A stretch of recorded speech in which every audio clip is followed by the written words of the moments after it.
introduce our esteemed guest speaker for this evening, Dean Tollefson. Dean Tollefson is a student and professor of philosophy and the intellectual pursuits. His undergraduate majors at Augustana College, Sioux Falls, South Dakota, were philosophy, religion, and sociology. He did his master's and doctoral work in college administration and philosophy at Southern Illinois University. You have a fellow alum in Illinois. He served in college administration for 24 years, teaching occasionally, including 3 years as the Dean of Students. Was later appointed head of a consortium of professional colleges of art and design.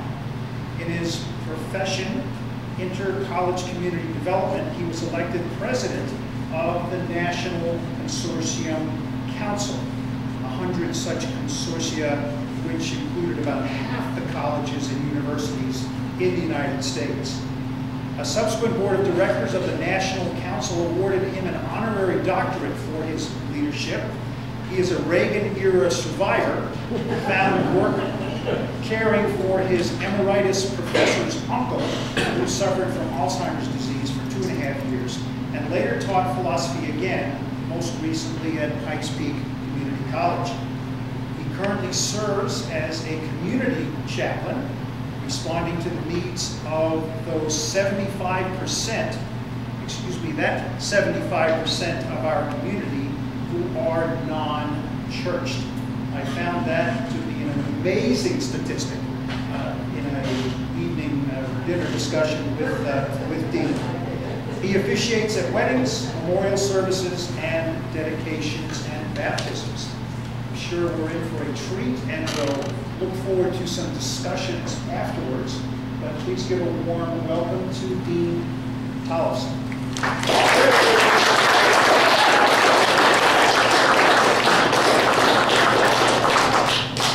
Thank you very much. How does this thing go down here? I was able to get it out, but I swear I couldn't get it back.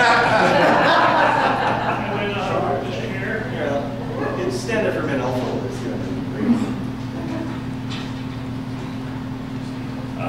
Thank you all for coming tonight. I hope you all got a sheet of this. I put it out here because I want you to see the breadth and depth of this. To talk about 2.5 centuries of major development in our culture, in civilization, in 20 to 30 minutes is an arrogance that just won't quit. I mean, this is just really something. But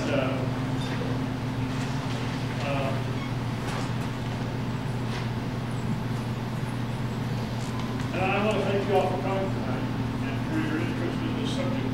It's such a hot subject now today with all the radicals we have around. I can't tell you how much fun I have playing. Wow. What? Wow! Yes. There's a chair right up here if you want to come and listen closely. How about you? Can you hear? Okay. Hey, chair. Okay. Cool, thank you very much.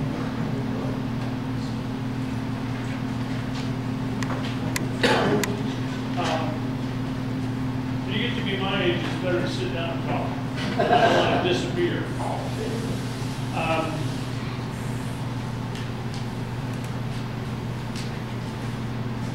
want to thank you also for inviting me to a topic that's so large and scary. But I just love it.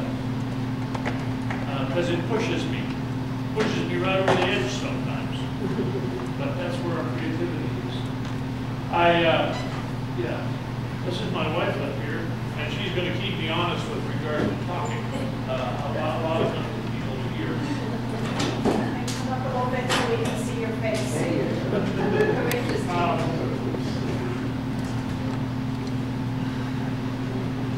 One of my professors, 500 years ago or so, said once that the measure of an educated person is that they have a broad range of vigorous interests. That's nice. I like it. That's me. I subscribe to 22 journals, 2 of them weeklies, most of them monthly, 2 of them quarterly, and I read anything in them that interests me. But that's what it is. I don't read it all, page cover to cover. That's ridiculous. Why do I do this? I'm filling in for the huge gaps in my life, in my early life. In my early life, which consisted of work and church and music and work and sports and work and girls, all not necessarily in that order. I was married to a lady once who read 4 books a week in both junior and senior high school, and then she went to Wellesley College. We're friends now. But that's what I'm doing. And I just love a topic like this because it's so huge and it is so important. I have an admission to make, though, just for clarity's sakes. I don't like history. It seems to me I don't care who went where, when, and did what to whom, how. I don't care about that. Let me say that one more time. I don't care who went where, when, and did what to whom, how. It seems to me that somehow that feels a lot more like just a high-level form of gossip. And I say that with my apologies to all of you historians. But I am very interested in what ideas grew, who grew them, to what advantage in thought in the world of ideas, and at what cost to whom and why. What difference did it make in the realm of thought to others, to their society, and to our civilization? That's what we're talking about tonight. For me, that is really what counts, no matter what. So you're warned. I have gaps in my knowledge, and what I'm doing is just connecting the dots of some of the major ideas that keep us all going and growing. Process here tonight, I'm going to lay out some of the basics of these ideas, and then comments and questions from you. Let's start way back when. We're talking about 2 centuries, 17th and 18th centuries. But the influence on there didn't just start there. Let's talk about the Greeks for a moment. The Greek period, about 3 centuries BCE, before the current era. Major contributions. Development of questions and the importance of questioning. Almost all of the questions that we've ever discussed got discussed there.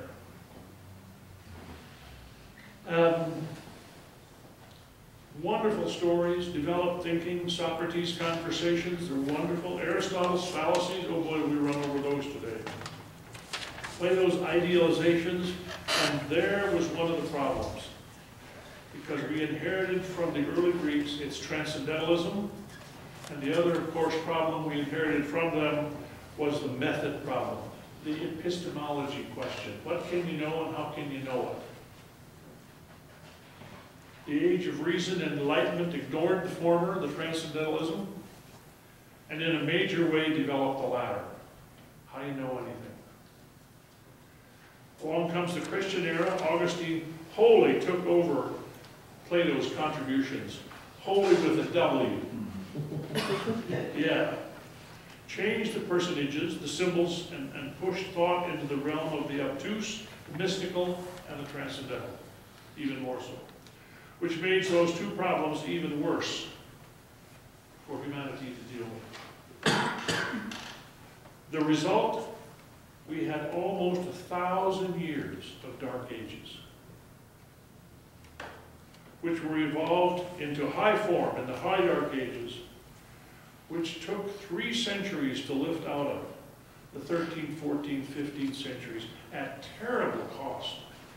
Anybody remember reading A Distant Mirror, Barbara Tuchman?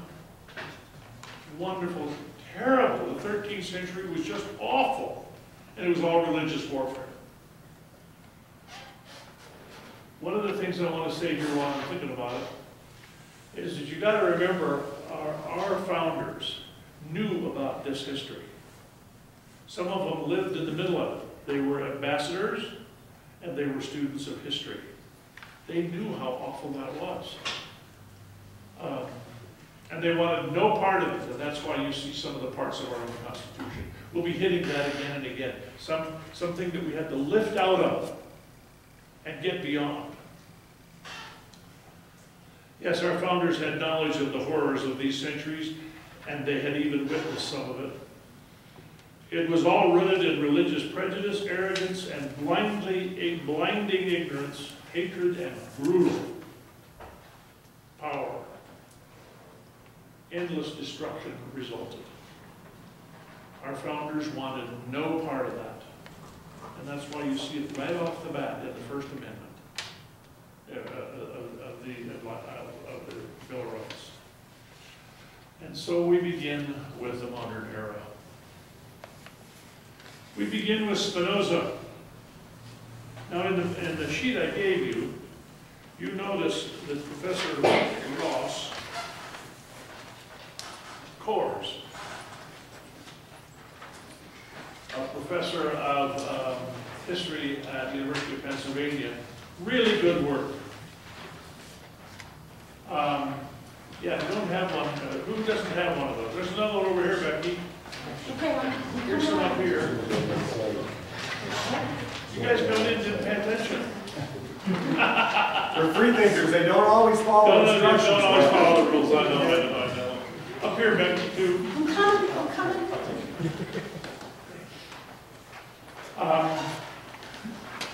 I put it in, born in 1632. Why is that important? Well, he was brilliant in philosophy, brilliant. His parents had to leave Portugal because they had a choice. Either become a Catholic or die. That's a choice. They decided they'd better exercise a different option and move to the Netherlands, which had recently been freed from Spanish domination. And the Netherlands has a beautiful long history. How many people here have a Dutch background? Well, it's a wonderful background. It's a wonderful history. Descartes had to flee France for his life. I mean, what is that? Voltaire, one of my favorites in this old tradition, had a wonderful, quick, biting wit. I love those kind of folks, and I wish I could keep up with them. But he limped off to a royalty one time and got put in jail for it. You see where our freedom of speech comes? You could live off to anybody you want, please do not going to be in prison for it. And the only reason he could get out of prison is that he agreed to be banished. And he went to England and wrote letters back to France and revolutionized everything. Well, Spinoza, writing brilliant philosophy, was invited later in his life to become to assume a position in a chair in philosophy at Heidelberg, and turned it down because the condition was to ease up on his criticism of religion, and he wouldn't do it. So he continued his life eating the bread that he needed by grinding seeing eyeglasses. And he eventually died from consumption, which is really tuberculosis. Age 43. But he did some wonderful stuff. And there's a book written about him and about his work called The Secular Conscience.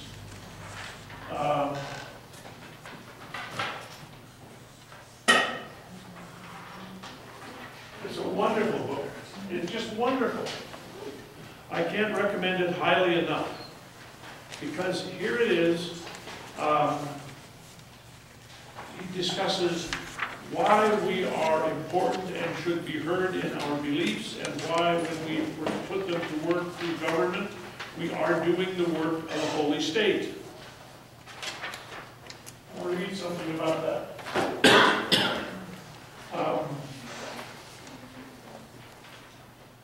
We could have begun this, of course, with mathematics and astronomy. That would be totally appropriate. And the early applications of science. But with Spinoza, we begin with nature defining who we are as beings. Ah, yes. And why we are uniquely qualified as social rational beings to make moral judgments. This is something that we as humanists, freethinkers, atheists, agnostics, whatever we kind of call ourselves, would really listen to. Because we think that moral judgments are just personal. They are not, according to Spinoza. And moral judgments, including those applied through secular government. The regular human being is more qualified to make those judgments than the clerics from their presumptive positions of revelation and tradition. Why is that so? Because experience of empathy and caring are broader and more inclusive, and they are not beholden to habituating traditions. That's a pretty good argument. Ironically, that general human experience more closely follows the quest for goodness, as he defined in Scripture, more carefully following goodness than the clergy themselves in their perceived order of what they do. Now, I want to read a quote. I did a program on this with Pillar some time ago, and it didn't go very well because it was too big a subject for the 2 hours that we had in Philosophical Cafe. And the first step of this exploration of Old and New Testament, Spinoza attempts to show that the biblical prophets possessed only an extraordinary power of imagination, not intellect. And that God did not reveal to them any philosophical mysteries, but only things of a very simple nature adapted to their preconceived beliefs. Now, never mind that he was excommunicated by both his own tradition, the Jewish tradition, and by the Catholics. He had it double. Yeah, wow. Go and follow this guy. Secondly, Scripture conveys and teaches its meaning in a way best suited to the comprehension of all men, and not resorting to a chain of deductive reasonings from axioms and definitions, but speaking quite simply. Yes, it does. Third, the difficulty in understanding Scripture lies only in its language and not in its high level of argumentation. He goes on to talk about, in Spinoza's vision, it is under the institution of the tolerant secular state that the reign of the true religion can come to earth. A state that respects conscience, there it is, grants the widest possible space to humans human understanding, and so frees us from the most notable activity of which we are capable, in contemplating our place in the workings of nature and its eternal, necessary laws. See how tuned in he is to John Locke? Right there. Our minds meet the divine. His intellectual of God, for Spinoza, something like the immutable laws of nature themselves, is the unsurpassed human good. In his political theology, the secular state is the sacred state. And that's right in the middle of our beliefs as humans. And we ought to act on that. I'll say more about that after a while. So I want to talk to you about what this generation was. Late 17th, early 18th centuries, and what it meant. It was one of the most revolutionary in European history because it was marked by a fundamental change of attitudes toward knowledge and nature. It was not obvious at the time that this change was occurring. Scholasticism, Aristotelian scholasticism, the method of knowing at the medieval times, remained entrenched in the universities. How about that? And Fideism and mysticism were vital sources in the culture. But the new philosophers were coming to dominate the learned world, winning the debates, the interest of the people, and the affection of the reading public. It was getting us away from the presumptive authority of the past and introducing us to inductive thought, where we start with observation and move to the general, rather than beginning from the assumption and deductively coming down to what we ought to believe and ought to do.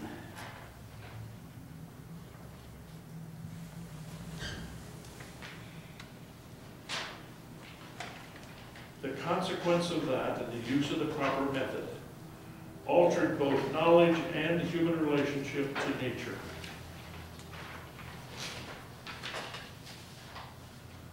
And I want to go through a whole bunch of these, what the era brought to us, and do a little bit of application. From Francis Bacon, they took learning from nature and the rejection of the received authority of the past. They learned to reject the idols of the theater, automatic deference to received authority. From Bacon, they took induction and as the essential method, without reference to theology. And they took the view of knowledge as human power to enhance human well-being and reduce suffering. That's a consistent manner to reduce suffering, to make life better, and to achieve greater happiness for all of us. That's what that era was all about. And that's who we are as humanists. That's what we're doing. Again and again and again. You know, this should be the happiest group in the city. Because we won. We have a whole country and all the premises that reinforce the basic values of what we stand for. We used to have. What? No. Yes, well, that's a half-truth. A fraction of truth. We're fighting all the battles that these people fought way back when. They are still alive and present in us. We're slow learners. You know, think of the poor Southern Baptists. They said of the blacks that they are so flawed, the only way to save them is to enslave them. How generous. It took them 100 years to apologize for that. They did? 100 years. They did? They did. Apologize? Yeah. You're not a good Southern Baptist, man. But you know, that's not the worst. Recently, the Catholic Church permitted the reburial of Copernicus into the Catholic cemetery. 450 years. And he said he didn't want to be moved. But 400 years to apologize for what they did to Galileo. Yeah. This is slow learner stuff. We can humans do better than that. You know, we made a mistake and corrected it in 8 years. You can't have any alcohol. In 8 years, we knew that was the wrong thing to decide, and so we undid that one. See, that's what it does. We can speed up the process of mistakes. Of course, we're going to make mistakes. Yeah. Now let's go. That's Francis Bacon. Let's go to Descartes. They took the rights. We take the rights of reason.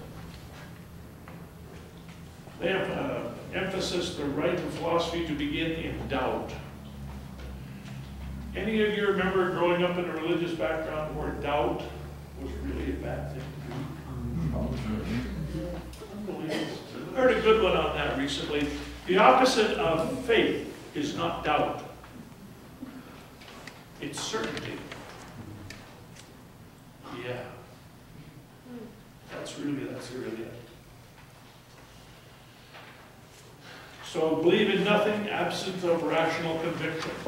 That's an important statement. They also derive from Descartes the quest for order and clarity. They desire to understand the world. And thirdly, they appropriated Descartes' belief in the human ability to understand the mechanisms by which the natural order is governed. You hear that in the First Amendment? That same assumption. The right of speech, free speech, the right of assembly.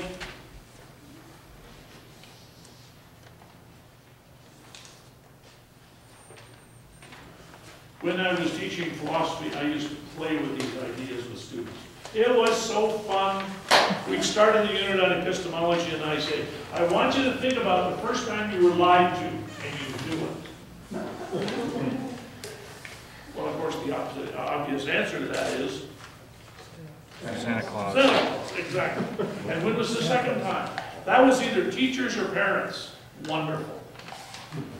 But I said, remember something that's happened more recently in your life. It was a Tuesday night, Thursday night class. And on Wednesday, this one young lady in my class calls me and she says, oh, I can't possibly come to class tomorrow and tell you.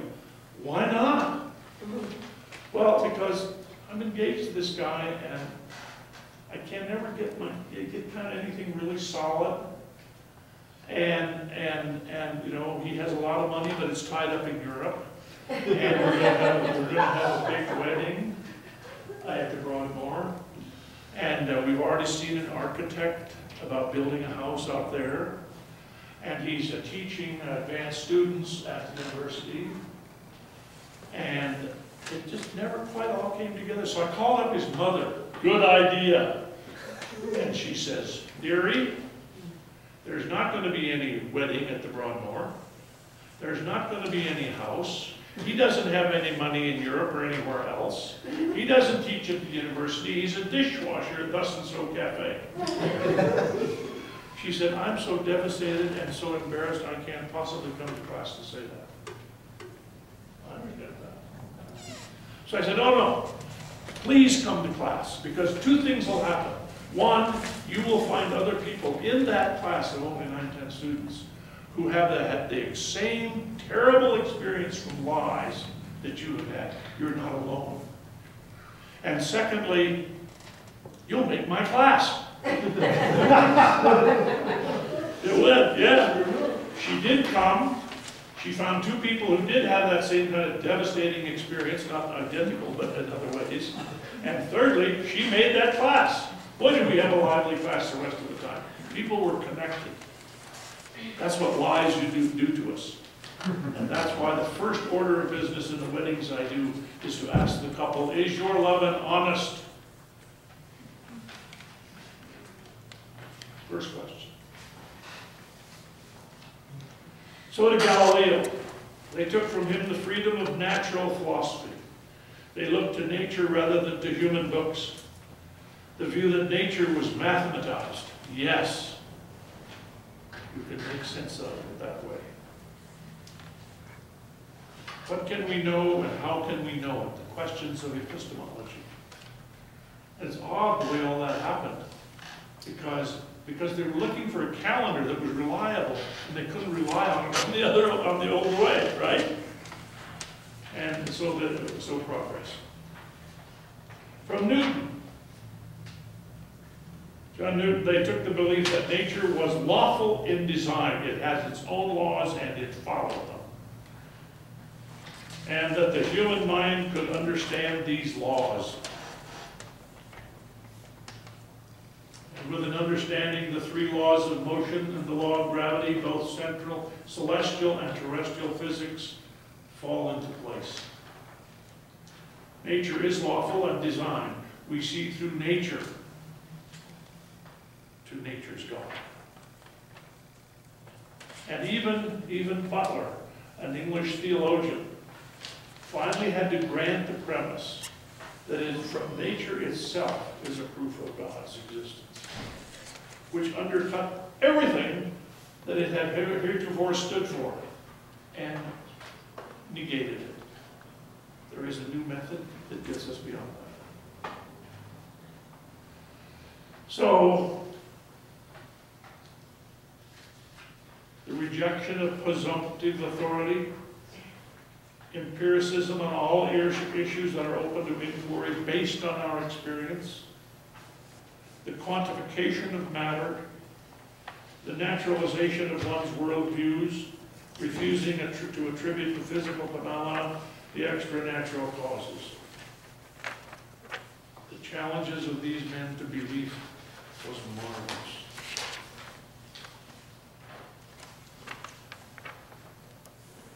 These new philosophers sought to remove theology from the areas not properly its spheres, and to devise a theology consistent with and evolving with advances in natural knowledge. We face all that stuff still. It was into the 40s, the middle part of the last century, that the German Lutheran Church finally gave up the idea that you cannot be vaccinated for measles, because it was mixing horse blood with human blood, and that was sacrilegious. In the middle of the last century, hello? I was a member of that church when I was in Cape Girardeau as a dean of students at the university there, the college there, now university. That's where I met my challenge with students who were having student riots. Panty raids came late there. But that was really fun. I've seen 300 students disappear behind a single bush. I got the largest flashlight I could find and just walked around the campus at night. I didn't want to catch them and they didn't want to be caught. We just played. We're kids, remember? The chief of police, who was a former state patrolman, I went down and talked to him. I would like for you to keep your police cars 3 blocks away from my campus unless I personally call you. There was this wonderful silence. And then he said, okay.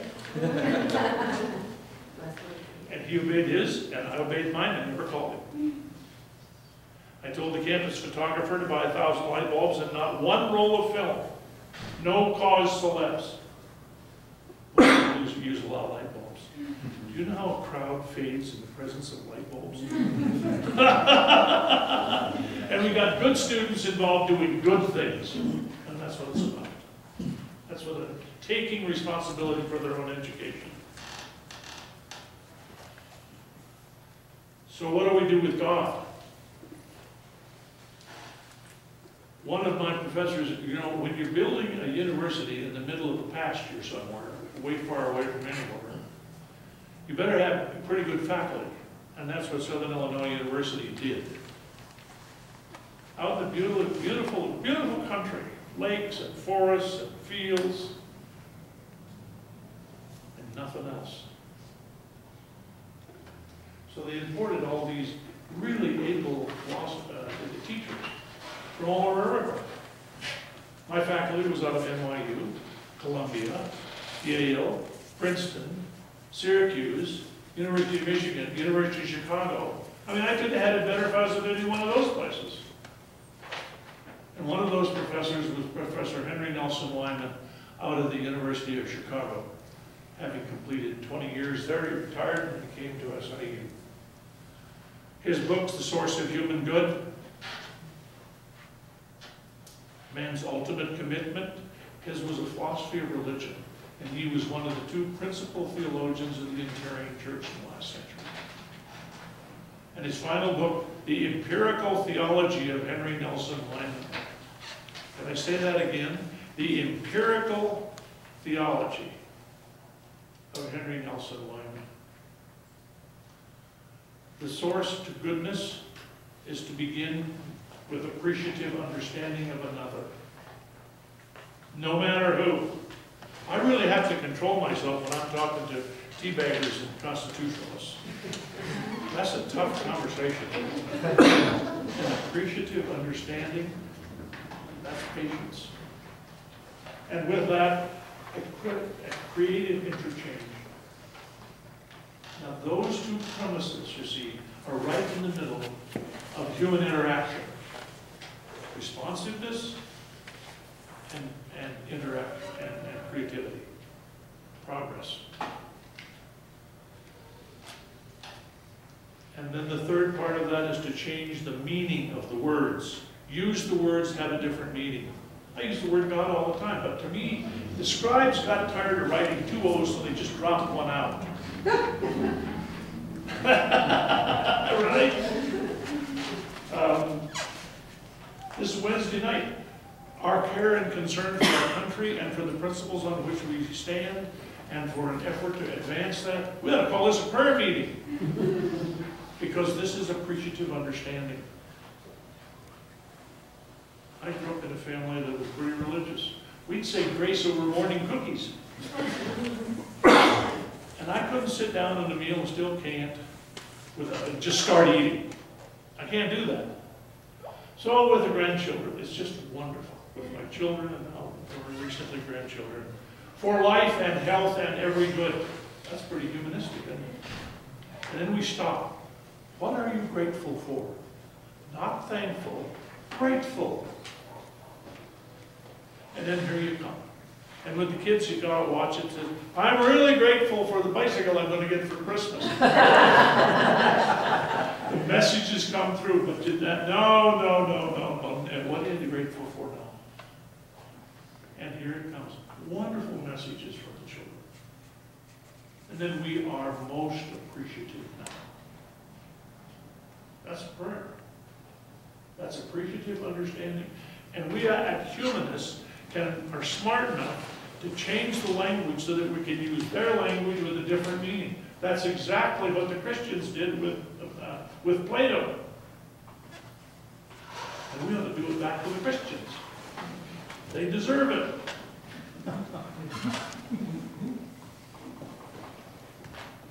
Change the processes. I did a program once at the Unitarian Church in town on the 7 last words of Christ. Beautiful music for that stuff. I had asked the choir to do it in Latin, keep the Unitarians calm. And beautiful music. And then afterwards we asked remember that, Becky? We did, your dad and mom, they loved that. They were really impressed. Then I asked Unitarians to talk about what that meant. And I took the first word. Father, forgive them, for they know not what they do. Who among us has not lived with some idiot, arrogant bastard, that it was just terrible? And what do we do with that? How do you get rid of that? Every one of us has had that experience. And how do we set it down and let it go? We have a man in the church that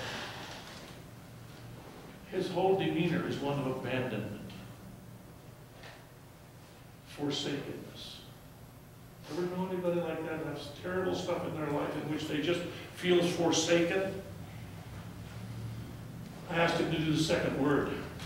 My God, why hast thou forsaken me? His talk was brilliant. And it communicated in content, in style, in form, in personage, exactly what that meant for us as human beings. We took over that sentence. You could have heard a pin drop in that church when he finished.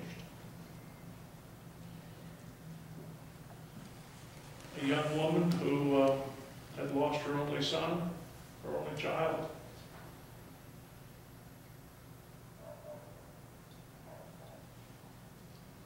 Everybody knew it was suicide. She said it was an accident.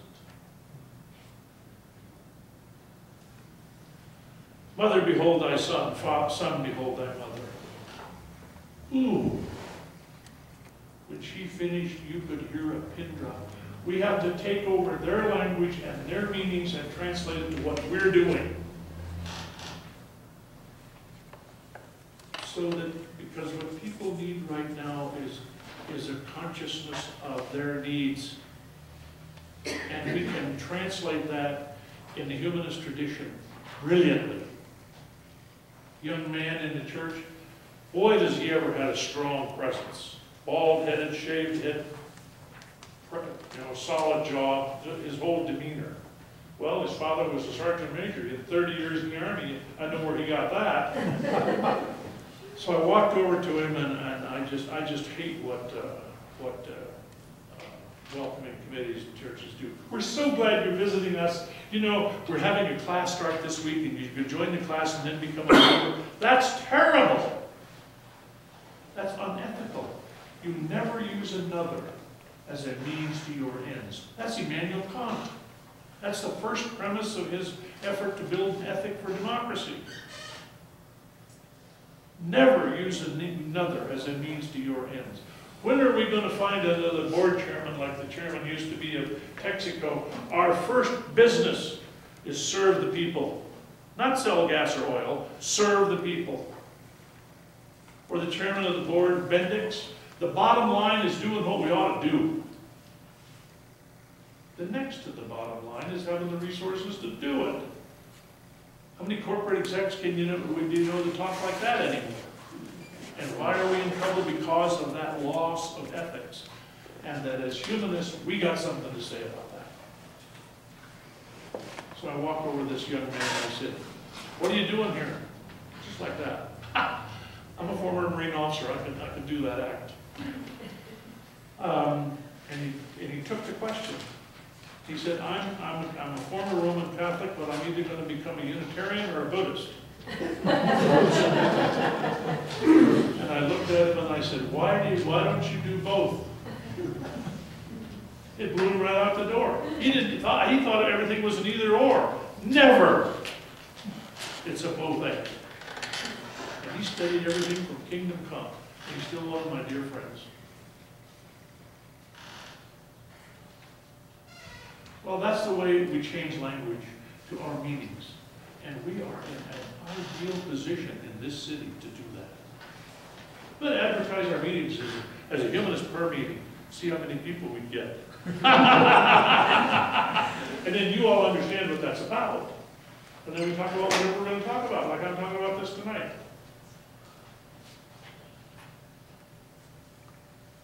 Well,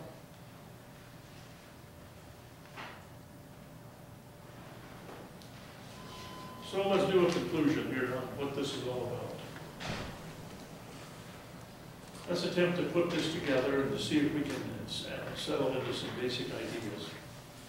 Three clusters, key clusters of ideas form our model for the world of enlightenment. Reason, nature, and progress. Reason was to the enlightened man a kind of common sense, sharpened and made subtler by training in logic and in natural philosophy, that is science. Like any other physiological function, reason was held to work always and in substantial ways the same way in all human beings as nature designed them. You hear equality? There it is. We are equal in our capacity to inquire. Some of us have better minds than others. Some of you have far better minds than mine. But I can still inquire about, just like you can, into a subject that I can understand as much as I can understand. And so can you. Reason is a marvelous thing in its application of what we know.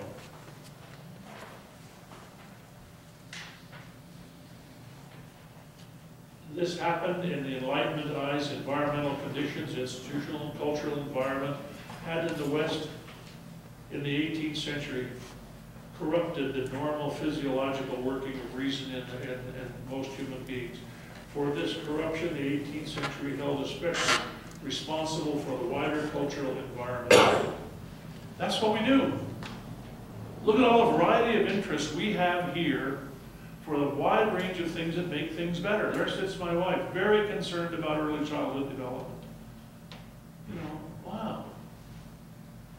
You know, why do we have early childhood development that's really being pushed in the country now?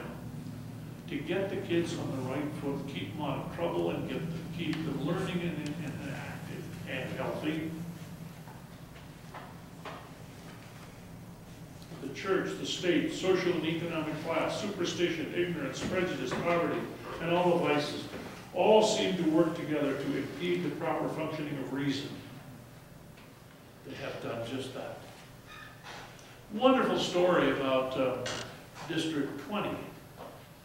When all the fundamentalists got in power up there, focus on the family and the other 80 plus organizations here, of fundamentalist evangelical organizations, national and international, they're up there. That's who we have. We have the best of the worst. We ought to take something of that. You know that? That's a gift to work against. Well, they decided that the whole idea of sex education was a terrible idea. And they discontinued it. Guess what happened? The pregnancy rate of junior high school girls went just like this. What junior high school girl can't be talked into almost anything by a senior high school basketball player? I mean, hey, what's new about that? And chlamydia rate went just like this. Ooh. And the parents said, hey, this ain't working. So they put back the rule, the program of sex education. Pregnancy rate went down. Yeah, take counts to be educated. But chlamydia didn't. And guess what? All the parents who had all these hot ideas about what was religious now can't have any grandchildren. This is what you call simple justice.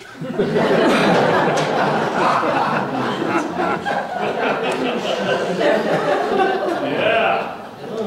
We ought to talk about these things up front because we have a better model for us. Humanism is alive and well. And it is true that it's the ministers that have determined that 75% of the city are not churched. And by the way, that's not unusual in other cities. Man, is that an opportunity for us. We ought to stop kicking the 25% and start working for the benefit of the 75%. I do it all the time with the people I serve. I married a couple up in Boulder. Isn't it a wonderful idea to have somebody from Colorado Springs go to Boulder? I love that. I thought that was great. He was an atheist and she was a fundamentalist. Nobody talked to him. Don't even talk to him. So we talked about how they were happy together. They did things. They'd known each other for a long time. Both been married before. Both had children. Wonderful couple. As long as they didn't talk about religion. And for him, she said, well, he doesn't believe anything. And I said, that's not true. He believes in nature. He's a naturalist. Nature is a big thing for him. He didn't know anything at all about naturalism. No, that's our fault. I take responsibility for that. And once we put his foot, that she had something to believe, then they could talk about how that translates into what their life is, where they go, what they do, all this kind of stuff. I got a note from them afterwards. Remember, Brenda? This wedding would not have happened if it hadn't been for you. Why? Not that that's so great, but the fact that we're not building bridges for people to have something to hang on to that's substantive. That's what I do. I get couples referred to me all the time by couples I have served. They've gone through the regular churches. Almost all churches in this town have some form of marital preparation. You know, believe in God, accept Jesus as your Savior, read the Bible, pray together, come to church. 6 months to a year later, their marriage is breaking up and they can't figure out why. They're doing all these things. And so the couples that they know that I happen to have served, you know, go and talk to me. Well, you know, why do you like each other? First question number one, why do you like him? Why do you like her? What's the first issue in building a relationship? The social stuff that Gary, you talk about in this club is wonderful. Why do we like and respect one another? They could know one another for that. And they didn't do that. What are your ideals for your life and your marriage? Ooh, there's a good one. You know, we ought to, as humanists, run a marriage preparation for couples as an alternative to what they get in church. You have any idea how many people we'd get? I think it'd be huge once that idea caught on. Because they're tired of this stuff. And for some churches, it's 2 years. Boy. And they're working on somebody else's agenda, not theirs. And of course, it takes a lifetime to build a good relationship together. But at least you're working on your stuff and not theirs. Well, so enough. The second one, well, Locke talks about this. Locke is a biggie for us in this country. Some of his language, life, liberty, and the pursuit of happiness. That was his phrase. Only for him it was property. And fortunately for us, Jefferson changed it. Not that Locke would have objected, because his goal in life was to increase happiness, reduce suffering. Locke denied two things that were huge. Locke denied all innate ideas, among which were the Christian truths of revelation, and held that the mind to be a tabula rasa on which experience made the impact. Now, think about that. No gimmicks. You didn't begin with God. You didn't begin with something within you. You didn't begin with God, and you didn't begin with that compulsion within you. A soul seeking to be saved. Whatever. But you began with the experience of your life and an effort to enrich and deepen and enjoy it. Where's the joy? That's one of the lovely things about Brenda and me. We really have fun. We laugh a lot in the middle of the night. We wind up laughing. It's wonderful. It's happiness. And by denying those innate ideas that Descartes talked about, he denied all the presumptions that forced us on. The second one is horse's nature. The second great cluster of ideas in our model of the Enlightenment is closely meshed with that of reason.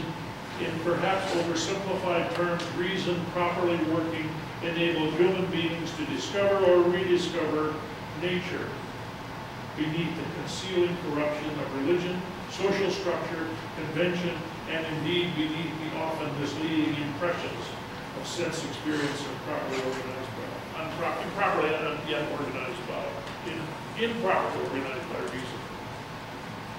Now look at, apply that to your knowledge of the Bill of Rights.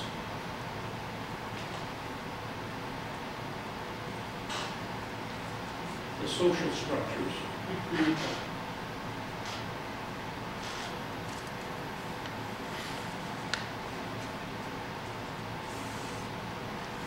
The conventions. Every celebration that comes out, and I think we're doing great on this one, celebrating Christmas. You don't talk about the words. That I object to. I think we ought to use their words and change them to our meanings. And we can do that. So that when we think about that word, we don't think about all the crap that went along with it that we had to grow up with and finally abandon it. But that we can have our meanings.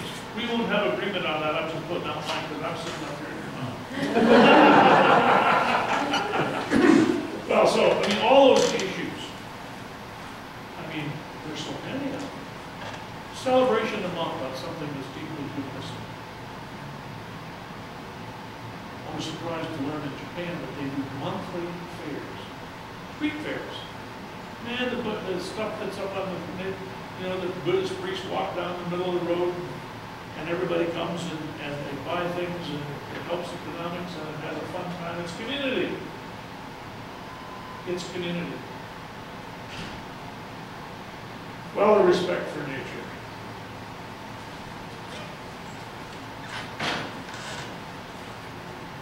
The third one is progress. The third cluster of ideas is summed up in the word progress. Americans especially are so accustomed to accepting the notion of progress as something self-evident that they find it hard to realize how new this doctrine really is. The clearest beginnings of a belief that the present is better than the past came in the late 17th century in what France called the quarrel of the ancients and the moderns, the quarrel of the books.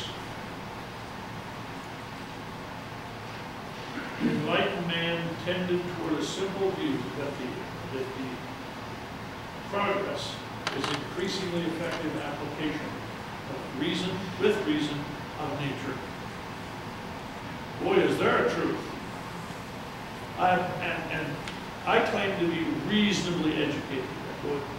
Put reasonably in quotes. I know absolutely nothing about either chemistry or macroeconomics. Now, how do you live in a modern world of the 21st century and not know something about each one of those? The chemistry is keeping me alive. Thank you.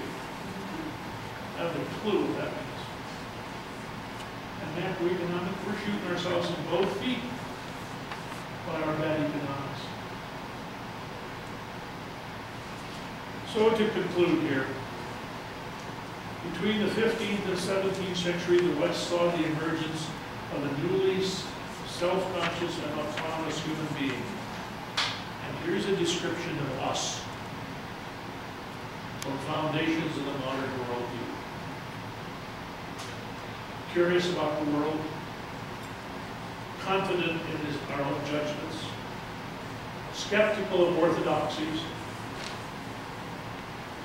rebellious against authority, responsible for our own beliefs and actions, enamored of the classical past, but even more committed to the greater future,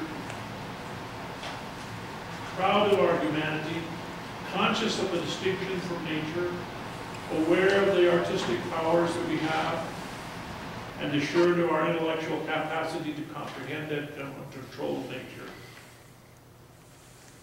and altogether less dependent on an omnipotent God. That's the foundation of where we live. That's our beliefs as humanists, freethinkers, atheists, whatever.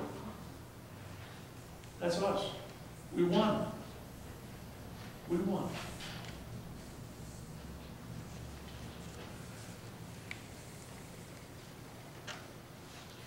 I want to say just a word about one of my favorites. Can I do that? Just a word. Shall I just a minute? Shall I? I'll believe that. Voltaire. What a character. What a quick wit. Got in trouble, had to be banished so he didn't stay in prison, and then just revolutionized everything. The salons were his cup of tea. And the women were very powerful in that effort, in running the salons. Good discussions, informed people, Voltaire's letters, wonderful. All over the country, all over Europe, Germany, Switzerland, wonderful. To have a character like that is really refreshing.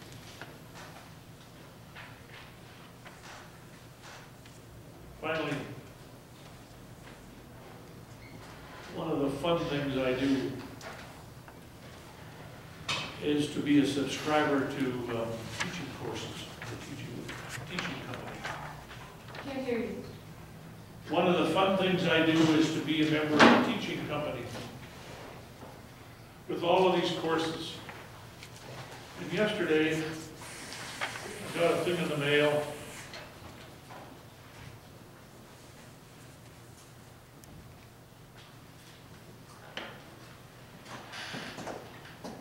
Great courses. And one of those has to do with whether or not the predominant religions are reading the needs of people now. And what is the implication of that? So before I came, I sat and listened to a little bit of Bach and thought about that question. The needs of the modern peoples, us, our neighbors and friends. The first one of those is equality. Huge issue out of the Enlightenment era. Huge. We're equal. We have equal rights. On the back of this, you will see terms and meanings to know.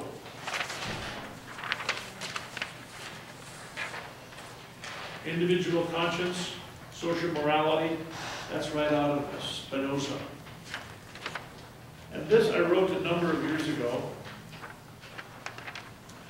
The basics of democracy. You know, we had an interfaith council in this town once, all the churches getting together to oppose the Amendment 2, remember? But as soon as Amendment 2 went down the tube, they were all disappearing. Well, I thought an interfaith council was a good idea. People ought to talk to one another. We ought to have a creative exchange. What can we do together? So I wrote this on the assumption that with some of this is copied, some of it's mine. I put it together. This is one of the humanist writers that come to us in the magazine, and what we have been talking about here. I thought maybe that we could get those churches to have a fundamental commitments to the basic values of our modern movement. Nobody came. Isn't there? So it comes back to us. But right off the bat, we the people. Do you know that's still a line as a phrase among countries that are emerging right now today? We the people. We are the people. You see it? That's their mantra. In order to form a more perfect union. Oh yes. And the democracy's worldview, you can read this. I would urge you to do that. Pooled intelligence, we need that. Justified empirically on the basis of its pragmatic consequence. Boy, there's a modern thought. Grows from community, humane, interactive, and progressive. That's who we are. So, enough of that. There are values that we're starving today. We have a whole economic system built on inequality, built on a violation of Immanuel Kant's famous moral dictum: never use another as a means to your ends.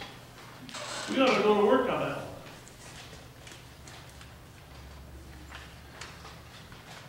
Equality as persons, equality in meeting basic human needs. Another one is confidence. We got to know that people care. We care. I care. And our poor mayor doesn't understand that yet.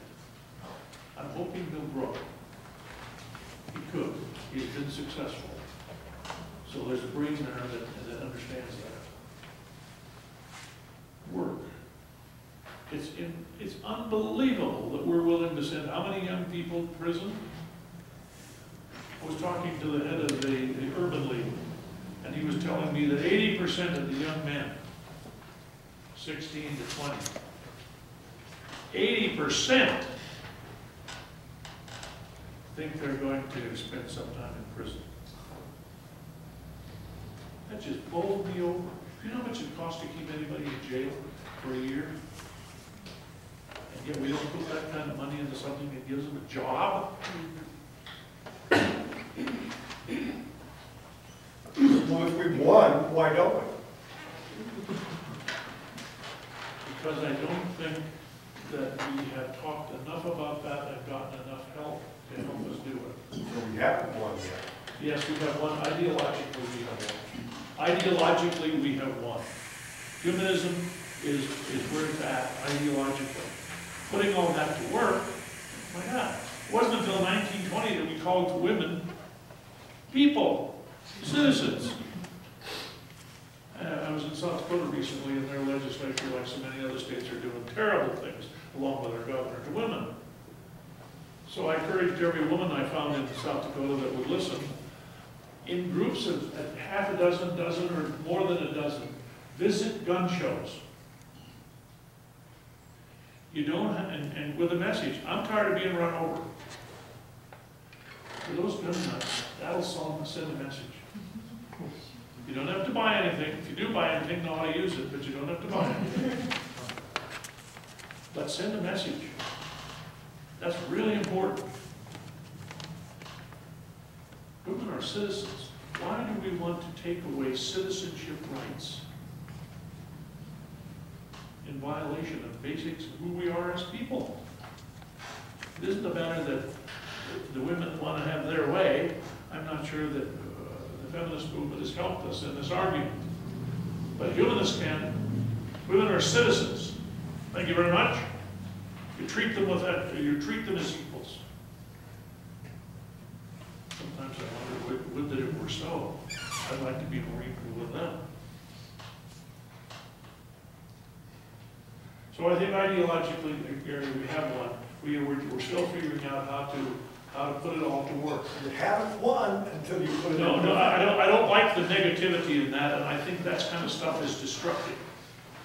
No, we haven't won. The churches are still doing bad things and like that.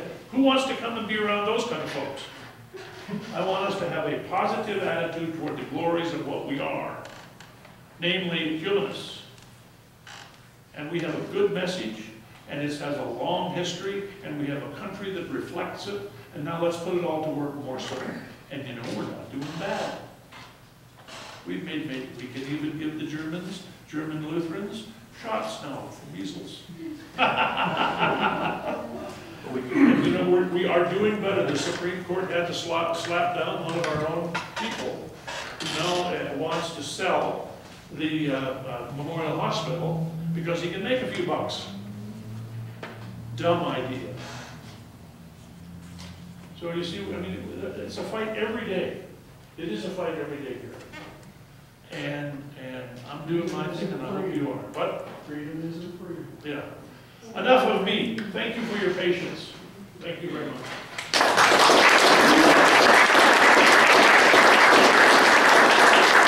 Now, who has a comment or a question? And please, we'd like to have a lot of people talk about this. Are you going to take over, or am I going to keep going? You're going to keep going for a little bit and entertain a few Okay, comments and questions. comments or questions. Comments or questions?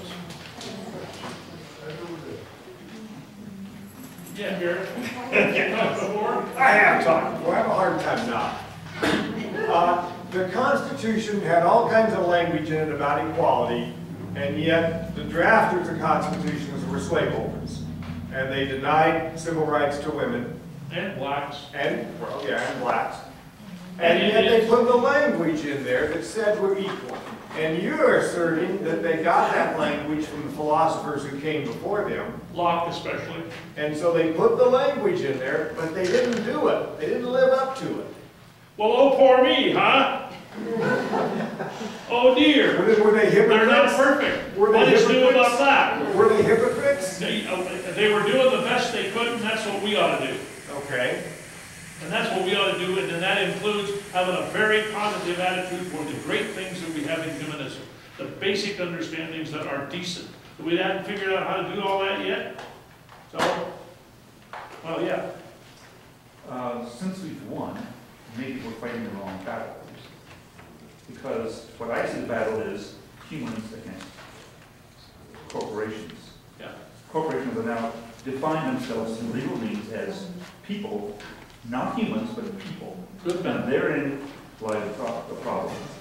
Humanism should be for humans, not for corporations.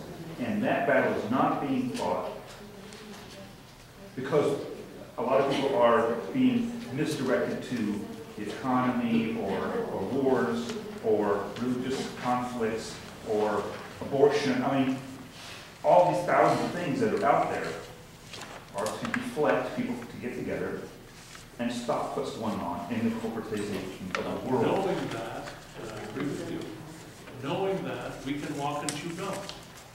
That is, we can fight that battle, which is a huge one. And then some people are. Yeah, but no, I don't think they're not. Well, exactly, that's what we can do. And secondly, we don't give up on the other battles because we're fighting that one. That is, we can walk and chew gum. We can do 2 or 3 things at once. We can. At least we can support those who are doing that.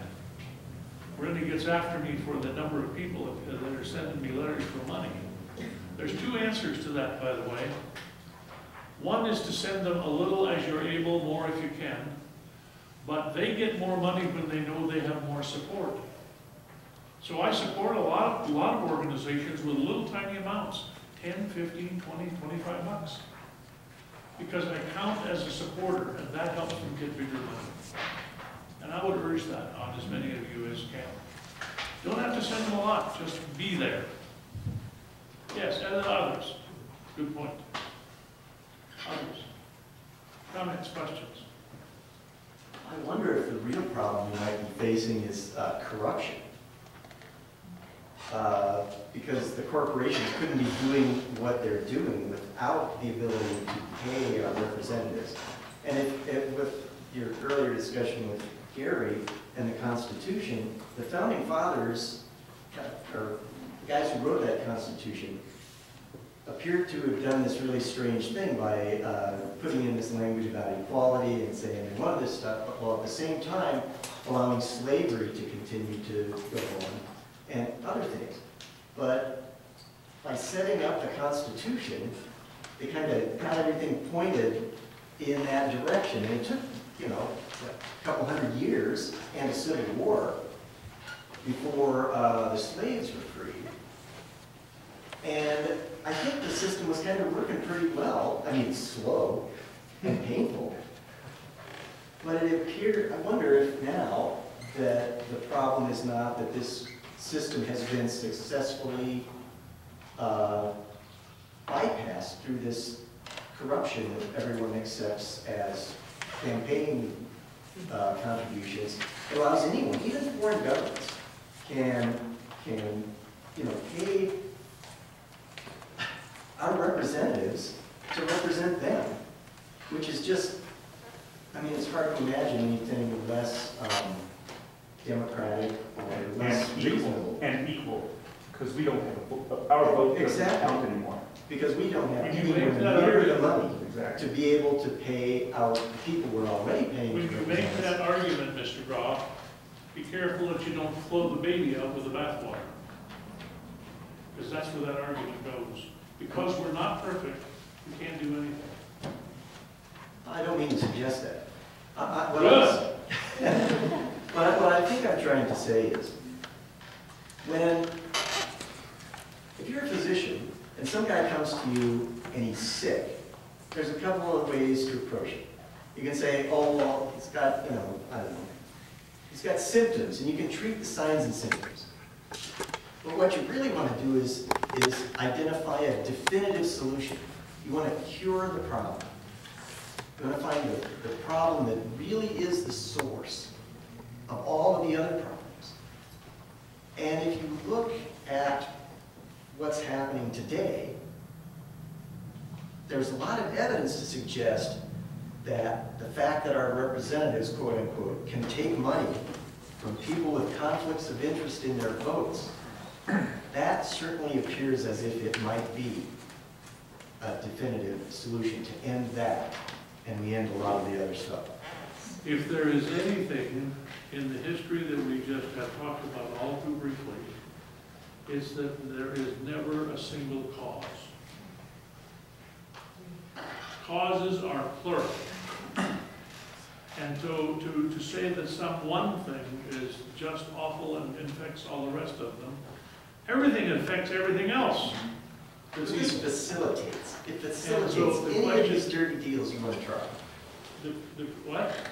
Well, the ability of my congressman to take money from someone with a conflict of interest in their vote, that means that anyone, even a foreign government, can usurp this whole system that was set up and has been working very well for 200 years. Isn't it amazing all the corruption we've had, and we still keep figuring out somehow or another to do better? Isn't that amazing? Well, at least until And that's where I think that's where we have to be as humanists. We have to work at the growing edge. Yes. Oh, I see. Yes. I'm with you, and I understand what you're saying. I'm just looking at an audience that's been around for a while. I'm one of you. But I just came from, I'm a facilitator at some youth services. And I Facilitator on what? Youth services, inside out youth services for kids that are being bullied. And tonight, again, I talked to the kid who, his father tried to kill him. He's sleeping in other friends' homes. Human services haven't made it to help him yet, and it's been 2 weeks. He doesn't have a court-appointed special advocate yet. but these kids are sticking together and they're working, and what I can say is that we're not gonna do it. You know, we've had our 50 years, and some of us more, but kids today are leaving the church in droves. I just talked with a minister a couple of weeks ago. I'm talking with him on the email, and I said, I know why, and I'm working with it. He wants to make his church more friendly to kids, and I said, first you gotta stop lying. And stop lying. That's a tall order. And to talk, and I said, and to talk with him in his language, I said, I'm going to give you my favorite quote from the Gospels of Jesus. Do not tell lies, and do not do that which you hate. And he said, I never heard that before. And I said, I know, the Romans didn't like that one, so they didn't include it in their book. It's from the Gospel of Thomas, the doubting Thomas. But what I'm saying is kids are doing things. On campus they're doing things. And what I can say to you, if you want to join their generation, I'll ask, how many of you buy your vegetables from a GSA? Monsanto gets all of our tax dollars and not the GSAs, or CSAs, community-sponsored agriculture, like Grants Farm. Okay? If you don't, you're buying your vegetables probably from ConAg or Monsanto, and you're getting poison and garbage. How many of you put your money in a bank that is locally owned, and the top executive makes $1 million or less a year, as opposed to Bank of America or Wells Fargo, where the executives are making $11 million a year? You know, so in other words, there's things we can do, and when Wells Fargo sees all these people pulling their money out at 0% interest, I was just there this afternoon, and I'm taking that money to another bank. But as soon as they start hurting, I said, no, I'm not putting my money in here. That's all you're paying? They brought in 2 executives from the bank saying, wait a minute, do this, do that. And I looked at them and I said, how much does your CEO make? Maybe he'll put his money in your bank. And I walked out, and they're getting upset, and they're going to stop bribing congressmen when it means their pocketbook. Good points, Gary. You know, I think it takes very strong people to be present in a democracy and really make it work. And the core of that to me is people with a humanist heart. That's what keeps me going. You know, I may be old, but I'm not dead until I'm dead. And therefore we can all keep working and doing what little we can. It may not be much, but every little bit counts. Yeah. And that's what we got to do as humanists. Because apart from all the things that are wrong, you know, the smarter we get, the more things that are going to be wrong. So when we just keep correcting one after another, it gets better. Progress is possible. It's happened to us. Yeah, it goes like this, because we still practice and we still function in the midst of a lot of stupidity. Well, welcome to the club. Don't give up. It's all yours. Dean, thank you very much. We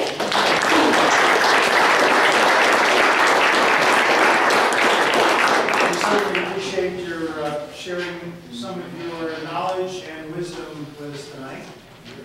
And as Voltaire and Locke were what I would call pathfinders in taking their knowledge and finding the right path, and I believe that you, as a scholar, are a pathfinder as well. So I just wanted to recognize your time with us tonight by giving you a copy of the Pathfinder sculpture by my friend.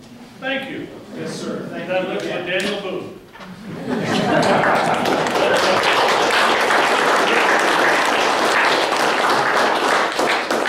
Thank you all for being here. I'm sure Dean would continue maybe to entertain a question or two from those of you that might have a lingering question. Thank you for being here. We look forward to seeing you future meetings. Could we say that next meeting, we're gonna have a discussion in small groups about this very subject? Yes, Is that right? I believe so. And therefore, more of you, small groups, 6 maybe, so more of you can have more interaction with more people. And when you come, don't sit with anybody you know. Do your homework. And you get the same stuff all over again.